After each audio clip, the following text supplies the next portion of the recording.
Painters and poets and dreamers alike could do worse than to sit in this place to contemplate and consider their lot in life.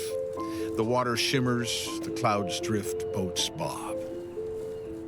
Lone fisherman watches from above, and another looks from below at this place that has left such a mark on his life, a life that called out to him like a siren.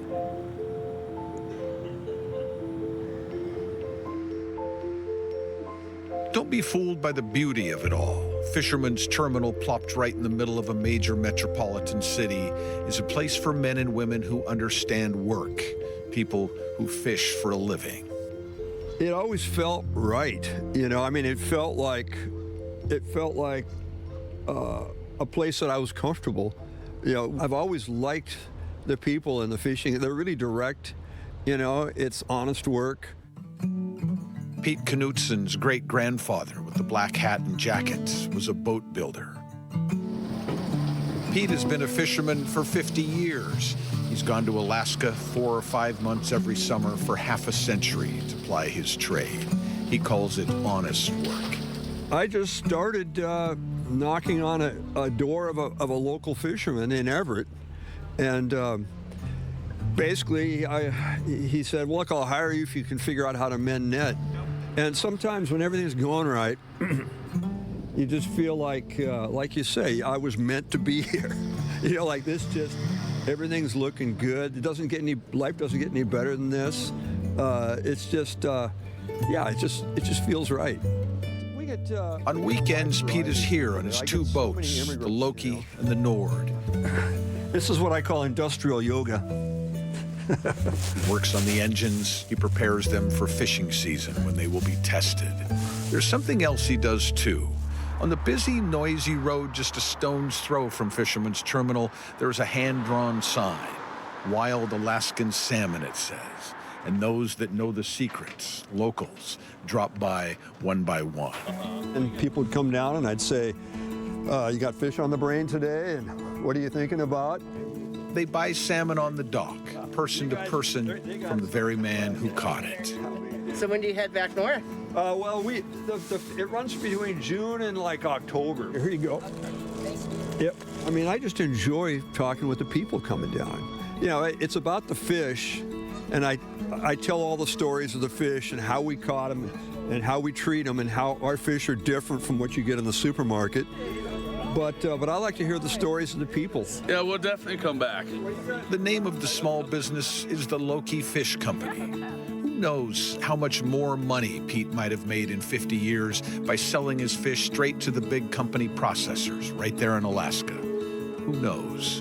Pete and his son Jonah, and now Jonah's significant other Luce, have taken a different path. It's really pretty simple. I mean, every one of those fish that come out of the water are beautiful, and they're perfect when they come out of the water. And so our job is just not to screw it up.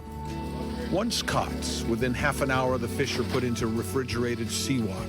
Within 24 hours, they are flash frozen at 40 degrees below, and they stay that way. The cold chain, as they call it, never gets broken. And then they bring them home and sell them, still frozen, here at Fisherman's Terminal and at local farmers markets as well. It's a way of life that, you know, it makes sense to me. I can wrap my head around it. You know, I grew up here, between here and Alaska, and make the trip up every year and down every year, and, you know, have fish in the freezer to eat and to sell. So kind of, you know, it's something I can wrap my brain around. Jonah runs the show now. Here's a whole frozen sockeye. Pete helps, repairs the boats, and sells fish. But it's Jonah and Luce that head north come summer. It's something that does have my heart a little bit, because I feel good about how we're feeding our community. It's not quick money, but it is really gratifying. Okay, let's see. I said to myself, can I not go fishing? What would that be like? Well, for one thing, it's left more time for Pete's other job. You know, a lot of times people think, oh, chimpanzees are like our ancestors. No, they're more like our cousins. He's a professor of anthropology at Seattle Central College. This was a trade-off. When we started using our feet for propulsion, we gave up that independent big toe. and we developed an arch. This fisherman ain't no dummy. And 22 years ago, when there was talk of pushing the working fishermen out of Fisherman's terminal and developing the property, the Port of Seattle found out the hard way. This is a home today for 1,000 fishermen and thousands of workers. And if the port puts yachts into the home port of the North Pacific Fleet, you are declaring war on the working class of Seattle. And to be totally honest, we will fight you. We will fight you at the zoning level. We will fight you in the mayor's office. We'll fight you at the city council, and we'll fight you in front of the voters. They fought him all right.